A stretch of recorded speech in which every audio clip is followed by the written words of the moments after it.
everyone. We're with Debbie Fisher here from iHeart. So if you could just start off by telling us a little bit about yourself and your background and how you came to be part of iHeart. Okay, so where do I begin? I think across this understanding, it must be about at least 6 years ago now. And it was an understanding of the mind that really, for the first time in my life, gave me a roadmap, an understanding with clarity of why I was feeling the way I was feeling. I came across it at a point in my life where I was struggling with very challenging circumstances and really didn't feel equipped adequately to handle them. And so I was terrified, I was petrified, I was scared to move forward, I was scared to move back. I just didn't know that there was anything available to help me find more resilience and peace of mind. And really by chance, I came across this understanding, and practically instantly, I would say, I realized that I'd uncovered something that was going to be helpful to me. And so I became so focused from that moment onward, and so excited that I'd actually found what I was looking for. And I just developed this insatiable curiosity to learn more and more about it, because with every step of learning that I had, I was uncovering more resilience within myself. And suddenly that situation that had looked impossible began to reveal itself to me with a different perspective. So suddenly I found more resilience. I found a different approach to it. I found that I actually wasn't up against what I previously thought I had been. And as I began to see the universal nature of what I was uncovering, that this wasn't just particular to me in this instance, that this was actually going to be helpful for the rest of my life, I became so excited, because my whole working career, I've been a teacher. I've worked with teaching students foreign languages. I've worked with students teaching them and supporting them when they have language learning disabilities.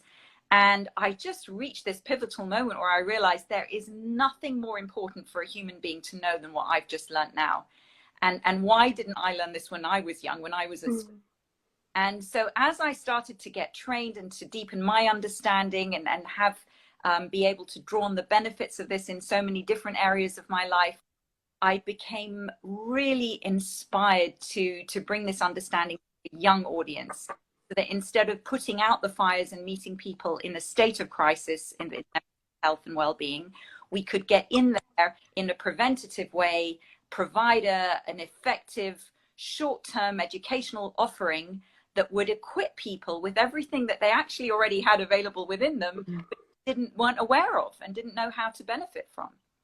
So that was really the start of my encounter with this. And I really became involved with an organization that it was called the Innate Health Center originally, and we renamed it iHeart, which stands for Innate Health Education and Resilience Training. And our vision was really to change the way young people perceive their mental health and well-being. And the vision was a big one, because we want a step change in how young people relate to that notion.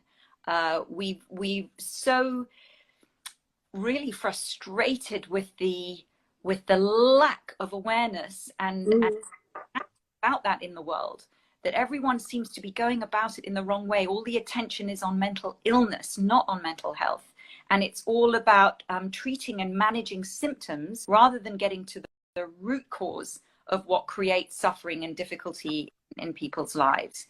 And then, of course, once you find the root source of a problem, you find the and that just sets people up to be more resilient in their lives moving forwards, and gives them the ability to learn from their mistakes and their suffering, and not to be caught in that vicious cycle of repeating them and being trapped by them.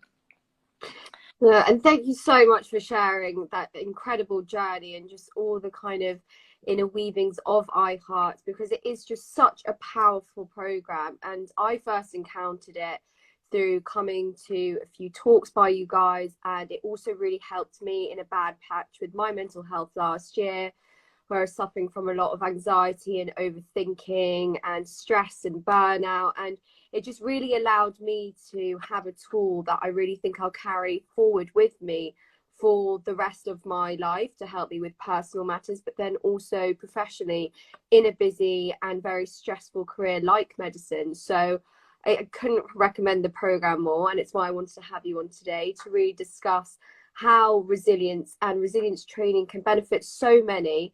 And like you say, it's a preventative thing, and it's not something that you have to do when you're in crisis. It's something that you can call upon when you're in the crisis, having already learned it, which I think is so powerful. So if you could just tell our listeners a bit about what the word resilience actually means and what you take the definition to be, as we've had quite a few other doctors and other professionals on this week talking about it, and it is such a buzzword. Absolutely. And there's a lot of different perspectives on it. And I've yet to encounter another one that's quite as singular as ours, because ours is based on the fact that resilience is just a natural, innate part of our well-being, that as human beings is built into our psychological system. So as we're born into this human life, we start to experience everything through our minds, through our psychological system. And one of the innate qualities of that system is a word that's also another buzzword around at the moment, which is well-being, right? Yeah. Which doesn't necessarily mean much to many people because it's a bit of an umbrella term. But once you start to open it up and get curious about what constitutes well-being, you start to uncover what resilience is really about. And you start to see instances in your own life where maybe you hadn't expected to show up in a way that would enable you to handle situations better than you'd expected. And yet it surprised you, which all just points to the fact that it was already there. And the only reason people don't experience resilience in their lives as much as they might like to is because they, number one, don't know that it's innate. They don't have this awareness that it's built in, that it's universal, in nature, that every human being has that potential for resilience and well-being built into their minds. And then also because they're in a real misunderstanding and confusion about how their minds work. And that will cover up the resilience that's there within them around a lot of misunderstanding. And then people start looking in all the wrong places to try and find it. They think that it's something that they don't have inherently within them. And so they feel that they're lacking or that they're damaged in some way. And then they start going about trying to fix themselves.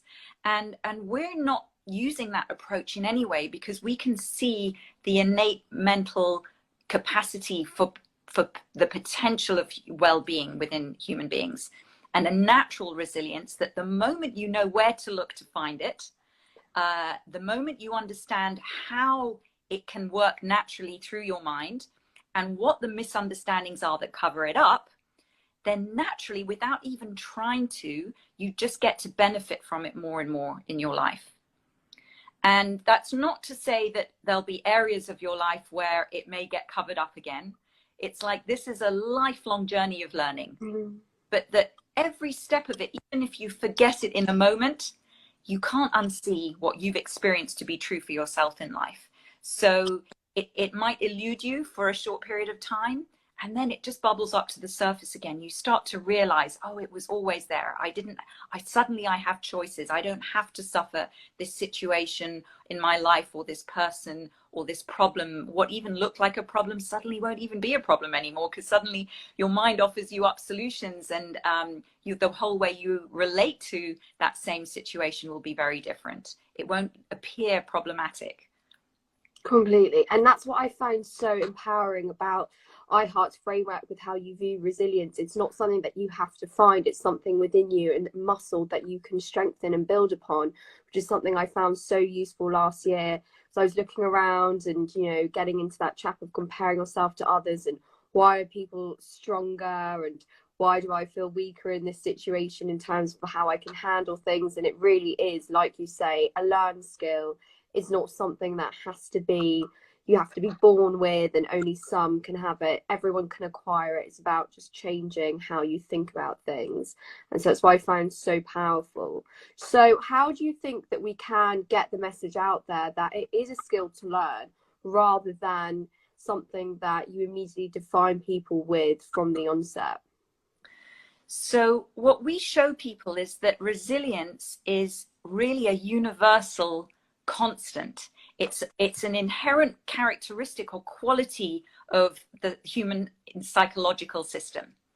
And the only reason that people might doubt that they have that equal fair share of resilience is because there might be some areas where they're not experiencing it. And because they don't know where to look to find it, they don't know that it's available within themselves in an abundant source. They start to misunderstand, they start to believe that there's something wrong with them, or that there's something about the situation that they're trying to handle that's just too much for them. And when our mind follow that that sort of misguided logic, that false logic tells us there is a problem with us and this situation is more than we can handle, then that's the trajectory. There are implications for the kind of thinking that will make sense to us when that's the logic that we're working from. And that will really take us down a very unhelpful rabbit hole of behaviors that in desperation, in our attempt to try and help ourselves, we're grasping at straws. We'll do anything that temporarily gives us a quick fix of a bit of peace of mind and calm. But what we're not seeing is that it's not actually a real solution, and that back to square one again. You know, the moment we've managed to avoid the problem, the moment we're confronted with it again, we're back to square one again, feeling non-resilient, struggling. So this is pointing people in a very different direction. This is saying no matter who you are, and no matter what you're up against in life, you have within you the capacity to be able to handle all of the challenges that life brings your way. That's an innate part of how your mind works. And part of that understanding is seeing that it works in a way that is reliable and constant and predictable and logical. So the human mind is an intelligent system inherently, just like all the other innately intelligent systems that we're aware of, that we're educated about in the universe. We're surrounded by them. The system of gravity, we know the way it works. We've learnt about that. We didn't always know, but it's never worked in any different way. You know, there are lots of other examples where maybe before we were in a misunderstanding about how the principles of the system were governed and operated naturally. And because we were completely deluded about how that worked, innocently, we were making a lot of struggle and suffering for ourselves. There was a time when people believed that the earth was flat, right? It looks that way. And still today, there are flat earth thinkers that deny the fact that the world is round in spite of all the evidence to the contrary. It's quite incredible. And so if you really do believe that there's an edge to the earth, your mind is going to keep worrying about the edge. What happens if I sail too far out to sea? I might fall off. What am I going to do about that? I'd better limit myself. I'd better stay where it's safe. Make sure I've got land in sight at all times. And if I don't, I need to invest in some massive anchors to sort of throw those down and stop my ship teetering at the edge of the earth. That's how people's minds worked. And time again through history, when we've been in a misunderstanding about how an intelligent system operates naturally, it's created a lot of confusion and a lot of suffering for humanity. So germ theory is another brilliant example of that. You know, until that incredible genius, Dr. Semmelweis, through his own insight, stumbled on the evidence that showed him that all these women that were dying of childbed fever, that it's absolutely impossible that the cause of that fatal illness was something like the personality of the mothers, or the bad, foul smells in the hospitals, or, you know, there were a whole host of potential hypothetical causes for that disease. And it was only when he uncovered the true cause, which was always germs, that he started to make progress that would stop these women dying, that people would realize you do have to wash your hands and sterilize your surgical instruments before you deliver babies and operate. And yet, in spite of his incredible enlightened ideas of progress in these areas, he was only met with cynicism and frustration and disapproval. People were actually calling him a lunatic because they weren't convinced. They asked him, where's your evidence? What are these germs? We can't see them. Are you accusing us of spreading disease? You know, it was heretical for them. It was the ultimate insult. The fact that it took the medical profession 100 years before they came to realize that he was actually completely right. Mm-hmm. And so it's really quite a sobering prospect to learn from as human beings, that when we become very close-minded and attached to old beliefs of how we think things work, that we're really preventing ourselves from seeing truth. And when we open our minds and we consider the evidence and we look logically at a situation, and you start to see all the flaws and the fallacies in the false belief that actually we are a victim of our circumstances, that people and places and things do have the power to determine how we feel or rob us of our well-being, then it might appear, if you really believe that that's how the human experience works. But the more you start to investigate it scientifically, you begin to realize that no, that's not a constant. That's not true. There are no principles that that's grounded upon. And then when you uncover a true principle and you realize this is 100% true, this is true that the human experience is created always from Mm-hmm. then it's going to shake things up. It's going to challenge people to begin with. But once they start to glimpse the benefit of uncovering a reliable, constant, predictable, intelligent system that has all the answers built into it that we need to be able to navigate the challenges of life, then you realize, I need to keep my mind open. I need to learn more about this. And that's really the position that I found myself in the beginning, you know, when I started on this learning journey. Absolutely. And such interesting analogies. And the Semmelweis one is a great example for COVID right now, washing your hands.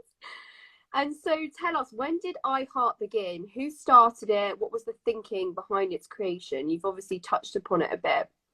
So the thinking behind iHeart was really to reach out to a young generation, to young minds and hearts and souls, and get in there early in the educational process to equip them with this really quite simple understanding of how their minds work, of where their feelings and their experience come from, and showing them, teaching them about their innate well-being and resilience.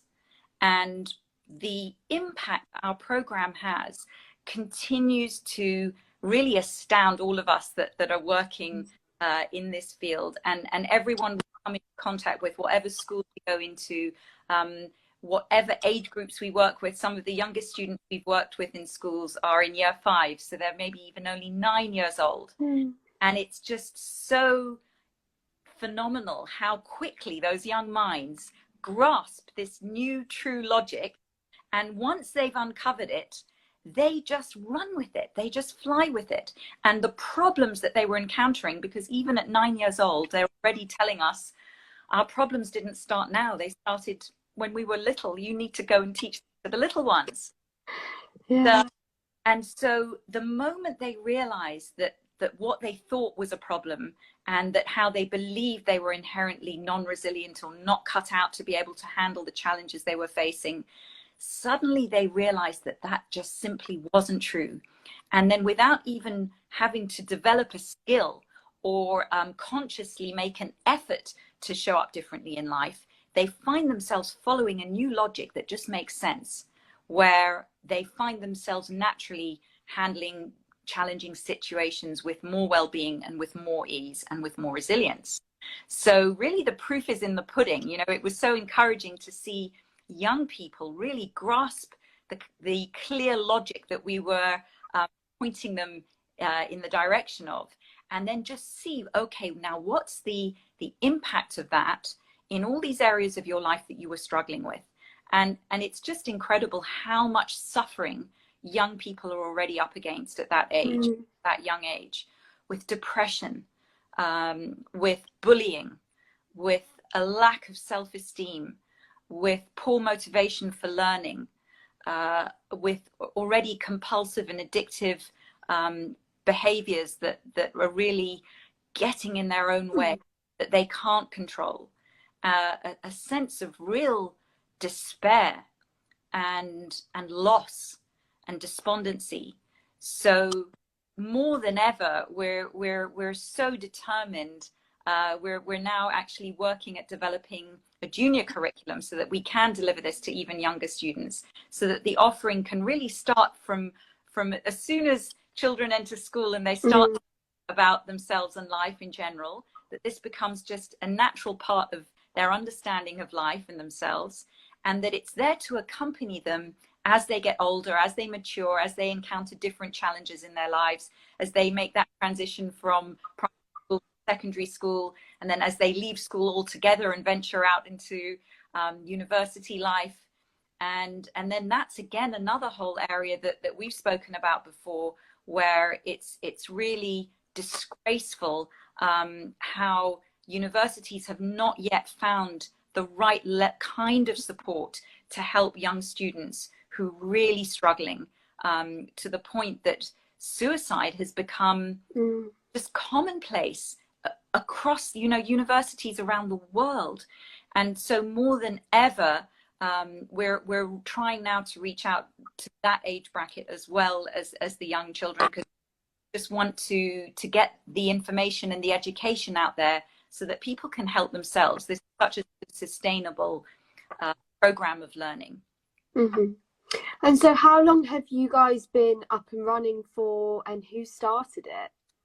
So we started about 3 years ago, and the founder of the Innate Health Center is Terry Rubenstein.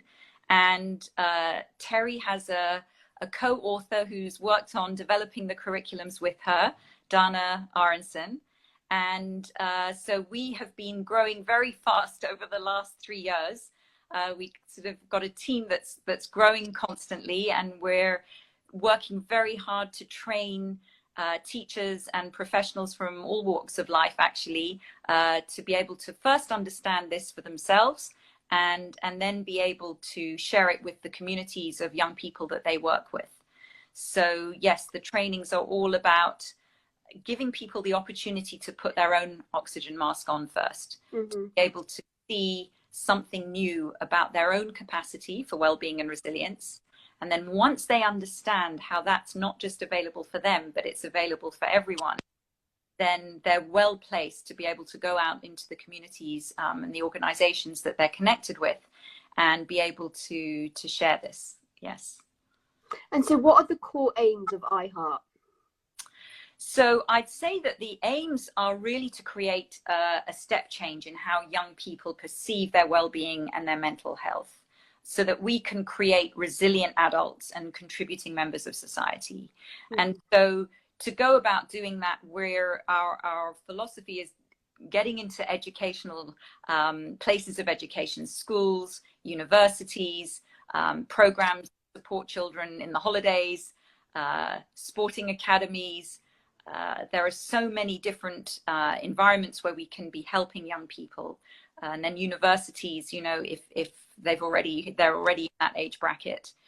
And then in order to be able to deliver to that sort of whole expanse of a population, of a young population, we really want to train teachers, educators, in all different walks of life, really, who have an interest in young people and in mental health and well-being. And so tell us, you've briefly spoken about it. I know what it's about in terms of the logic and theory that underpins iHeart's teaching, but tell our listeners, what are the kind of principles that you teach? What research went into it? And is this kind of theory practiced anywhere else in the world? So just tell us where it all comes from and how you kind of made your curriculum. So our curriculum is based on an understanding of the mind called the three principles that was brought to light by a wonderful Scotsman called Sydney Banks. And his writings and things are a huge influence on the curriculum that we've developed. And then beyond that, we've also been very much influenced by students of Sydney Banks, who's not alive anymore, who saw a certain manner of teaching it in a very simple, practical, logical way. They focused on the logic behind what Sydney Banks was pointing towards. And so they really covered a single discriminator that helps us to navigate in terms of whether we're on track or off track in terms of how we're doing with our resilience and our mental well-being. And really that's based on a very simple, specific question that is incredibly helpful to know about as a human being.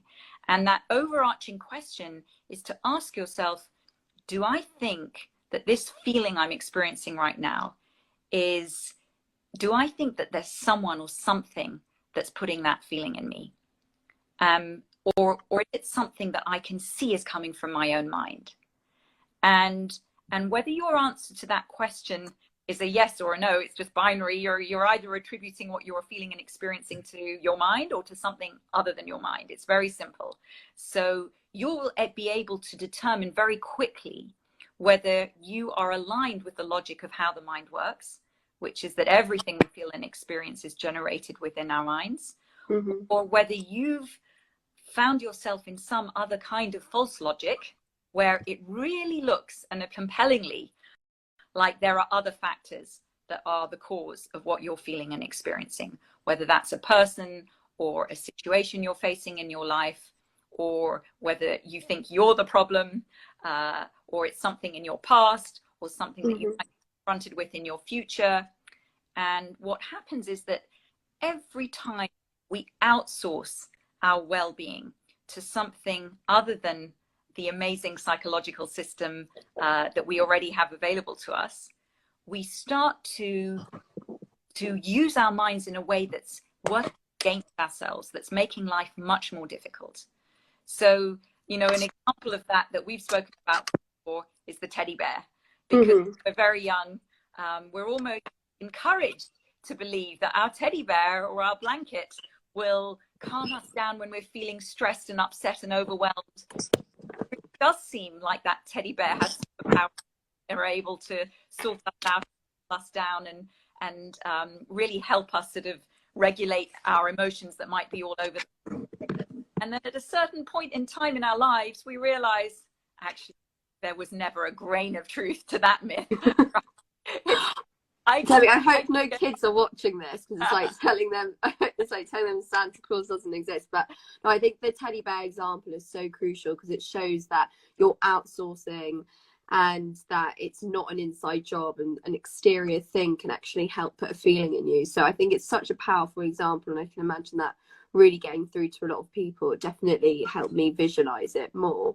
So can you just tell us how this type of training is different to other talking therapies, for instance like CBT and other things on offer by the NHS, and how it can be used in crisis, but it also can be used for preventative measures, like you say, with going into schools and training young people how to understand the inner workings of their mind? So, rather than comparing it to all the other modalities that are out there, I think what's more helpful for people is to say, what's unique at iHeart? What does it do differently that you're not finding elsewhere? And I think you can sum it up in the fact that its focus is on mental health and well-being and resilience that's innate.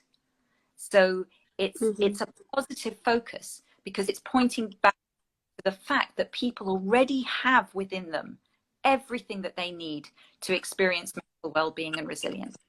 And that's very different, radically different from all the messages out there that are telling us, no, we're the problem, there's something inherently wrong with us. We've either been damaged by our past, or it's because of our personalities or our genes, and there's no hope other than going out to try and find something to fix ourselves. So it's a fundamentally different model, because it's looking at the innate well-being that's built into the human mind. And then really what else that it does that's different is that it's not so much concerned with the symptoms of the behaviors that we get caught up in and the feelings that we're experiencing. It's looking much deeper than that, to the root cause of what is the logic that your mind is working that's creating the thoughts and the feelings and the behaviors that are detrimental to you, that are undermining your well-being, that are making your life worse than it needs to be. And once you uncover that true source of the misunderstanding, the root cause of the problem, it's a bit like when we uncovered the fact of germs, you know. Our mind, the way it operates, this amazingly intelligent system, it's invisible to us because we have no experience of life without it. So it's not a surprise that most human beings overlook the fact that their mind has created the feeling and the experience that they're in a moment. And so naturally, they're going to look outside of themselves, and innocently they'll misattribute what they're experiencing to the situations of their lives or something other than their own minds. So we're just looking, we're misguided, we're looking in the wrong places. And we're also misguided because we're underestimating the phenomenal potential for well-being and resilience that's already there within us as human beings. So that sort of sums up why the program is radically different. And then that it's preventative.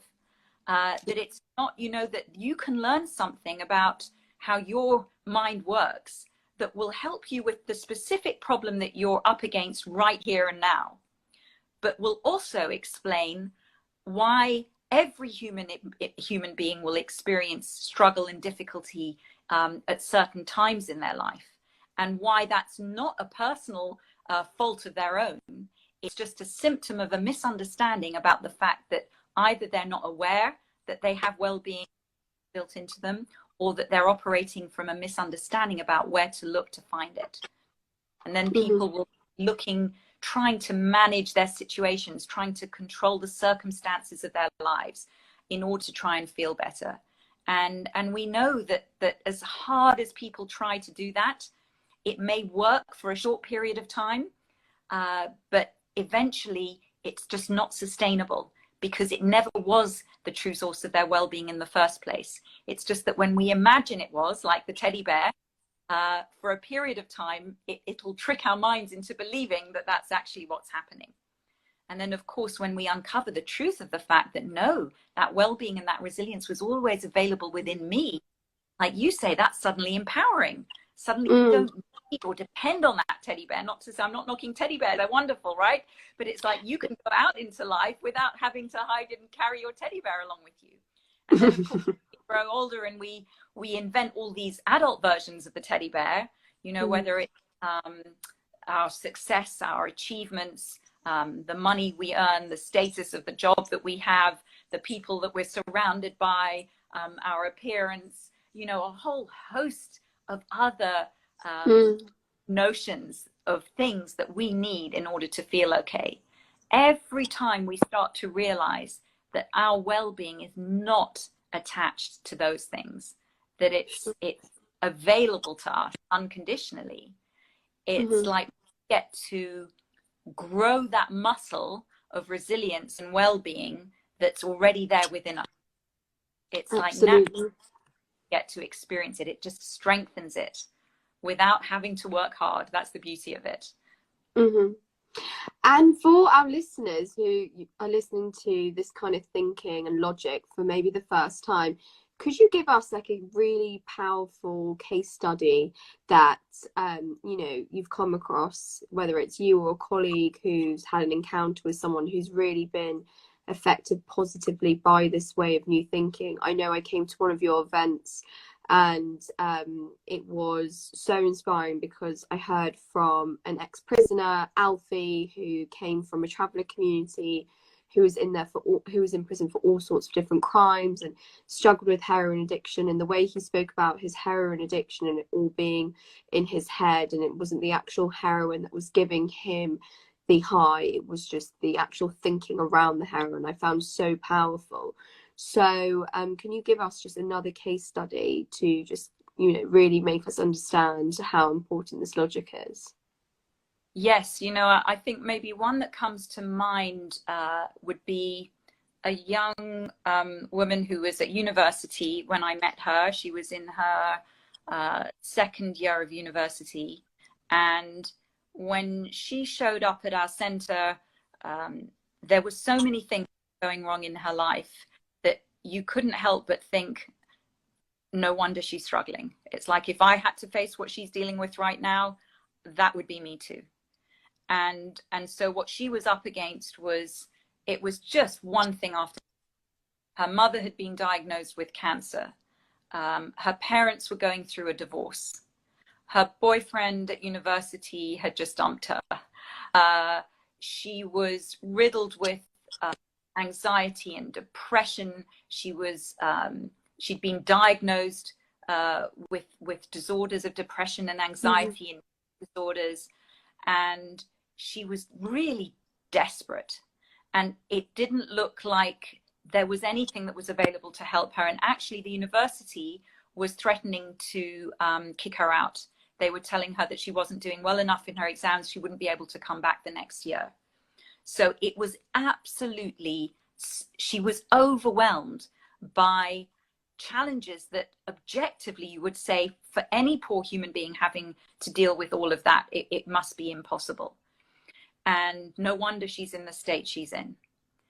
And, you know, it was remarkable because within, I would say, you know, our normal courses are 10 sessions of 1 hour. So that's within 10 hours of learning. There was a complete U-turn, completely, because she uncovered this one truth that she began to see evidence of for herself from her own experience in a very short space of time, that showed her that none of those things that she thought had the power to take away her well-being from her, the fact that her mother was experiencing potentially a life-threatening illness, the fact that you know, she wasn't coping with her studies, the fact that her parents, her family was breaking up, that all that security that she thought her well-being depended on was going to disappear. The fact that the person that she thought loved her, that she could count on, wasn't interested anymore, couldn't cope with her. The fact that she couldn't handle herself, she couldn't handle her emotions. She was desperately trying to help herself, but everything that she was turning to was just making everything worse. And it was just so remarkable to see that it was a condensed, it wasn't over 10 weeks, because I met her at a Christmas holiday when it was literally, we had, I think, 2 weeks to cover those 10 sessions. We did. And the transformation was phenomenal. So none of those factors, which were still there in her life, none of them had miraculously cleared up or gone away. You know, her mother was still battling cancer. Her parents were still getting divorced. The boyfriend was not getting back together with her. She still had a massive amount of work and studying to do to catch up, to get back into university. And yet she turned all of those challenges around, because she suddenly woke up to the truth of the fact that none of those factors had the power to take her well-being away from her, and that she actually did have everything she needed within her to navigate each and every one of them. And step by step, that just became clear to her. And it was just, I was just filled with admiration and respect that someone could learn this so quickly and see it so deeply, and that it has profound impact on their lives, and then that was sustainable. You know, that she understood why the change had occurred, something constant and reliable that she could count on. I'm frozen a bit. So, Deb, are you still there? I think you've frozen.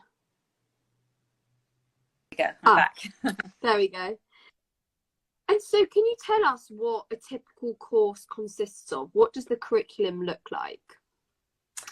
Especially because we've mainly discussed that it can that you guys benefit, the people that benefit the most from it is young people. You're going into schools, and that's the main demographic you're dealing with. But we've also discussed how it can benefit people from other communities. You've been into prisons, universities. So what does the curriculum look like, and does it need adapting for other demographics?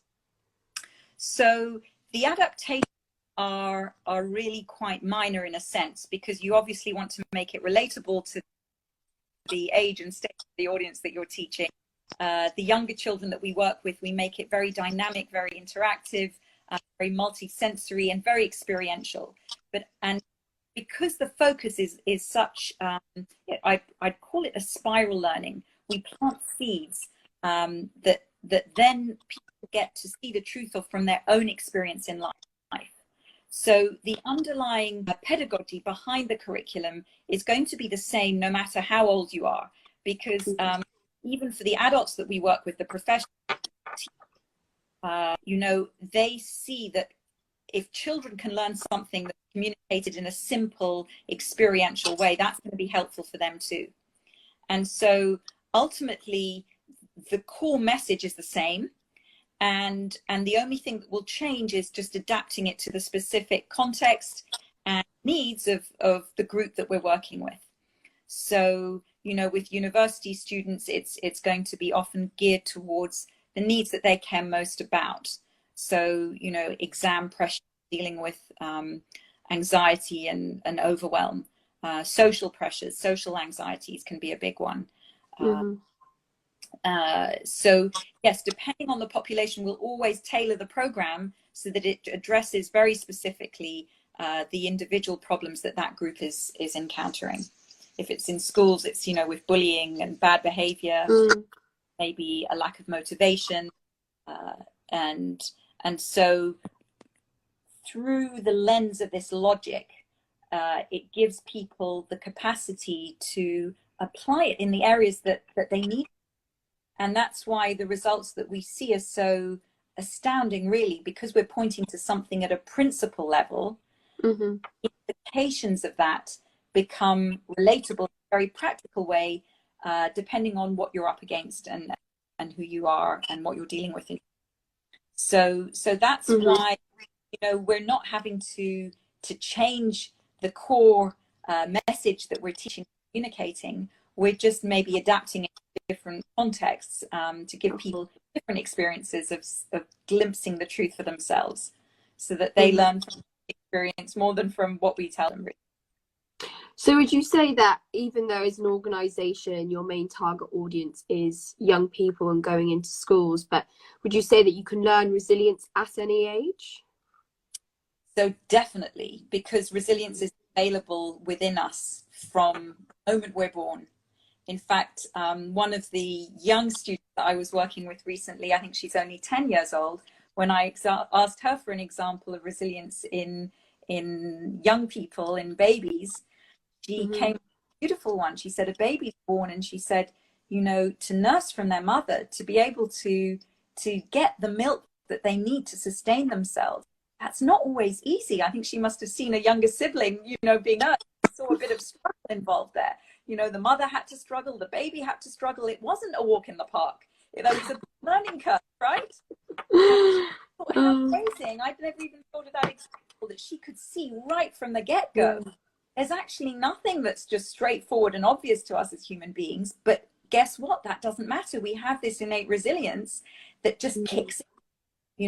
We fall over flat on our faces when we try to walk for the first time. We can't even get into a crawl, right? But that doesn't stop us. And then you start to see it's always been there. It's always been available to us. And the only thing that prevents us from benefiting from it, as we started off doing, is the misunderstanding that there's either something wrong with us, we're living in some way, or that there's something about the challenge that we're up against that makes it too much for us. And then, of course, when the logic that our mind latches onto, it becomes a self-fulfilling prophecy, and it just generates a lot of unhelpful thinking and feeling, a lot of negative feeling, and then a lot of detrimental behaviors that are not doing us any good or benefiting the people around us either. Sure. And so we're going to have to start wrapping up, but a few more important questions. How do you think iHeart and this resilience training program in general can work in conjunction with our healthcare system and with mental health services already there? Have you had any conversations with mental health nurses, psychologists, psychiatrists about the use of the principles and this logic? So yes, people from all those professions are coming and doing our training. So they're seeing that this is relevant to any human being, literally, wherever you are. And of course, if you're working in that sector of well-being and mental and physical health, even more important to be able to communicate it.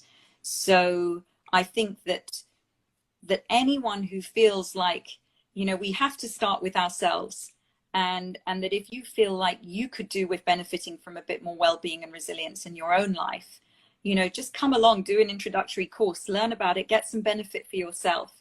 And what we found is that everyone who realizes this phenomenal potential within themselves for an enhanced level of well-being and resilience that they didn't know they had, people just get so excited and motivated. They just want to share that wherever they work, in their workplace, in their communities, in their families. And that's how iHeart's grown. It's now a global organization. We have, iHeart teachers and facilitators literally all around the world. We've done trainings in New Zealand, Wow. and Norway, and Africa and Spain and the States, and it's just everywhere. And we didn't set out to be a global organization. We're just a tiny little charity. All we've done is respond to the overwhelming demand and need that we're being faced with.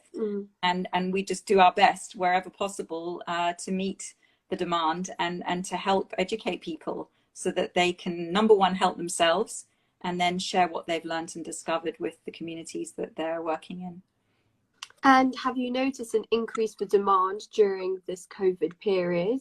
Can you share some of your insights and wisdom with how all your staff have been dealing with it, but also all the people coming to you have been dealing with it, and whether you're able to actually support so many people at the moment?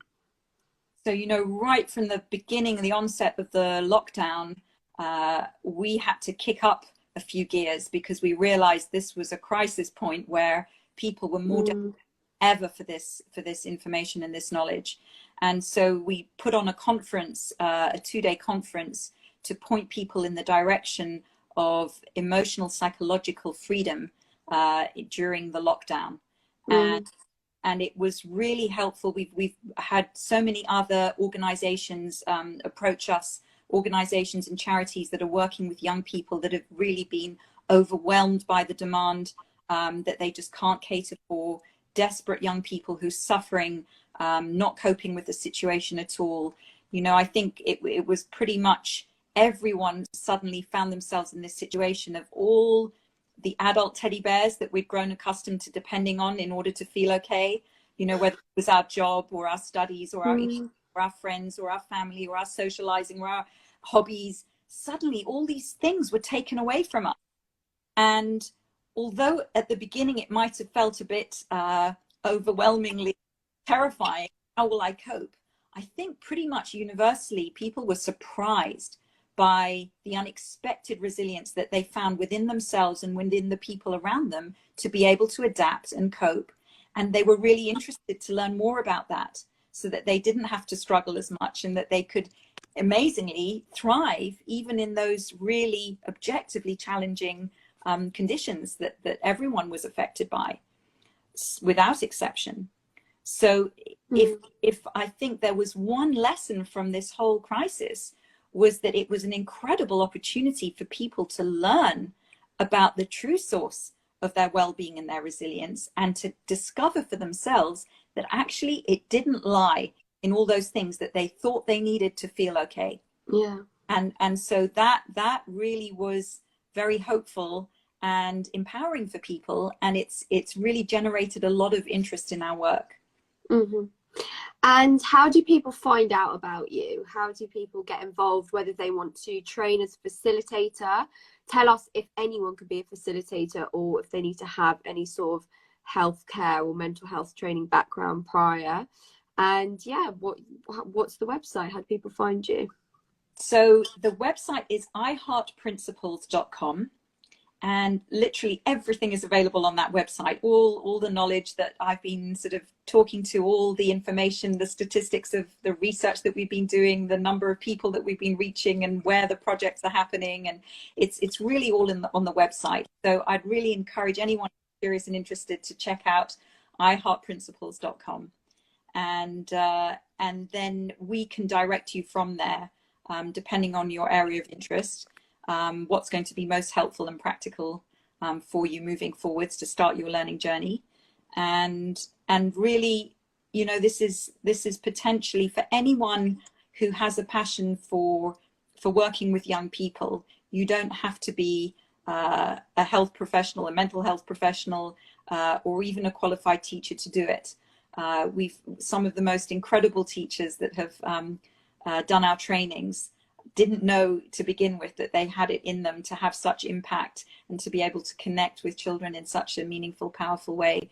So there's that potential within everyone. And of course, if you're already in the field of education and you have access to young people and you want to make a difference and really try and give them the tools, like you said, this essential toolkit, an ultimate toolkit of all the understanding you could ever need in life to be able to live with more well-being and more resilience, then yes, definitely come along and learn about it for yourselves. And how long does the training take? So the level 1 training is an 8-week program. It's 8 sessions of 90 minutes.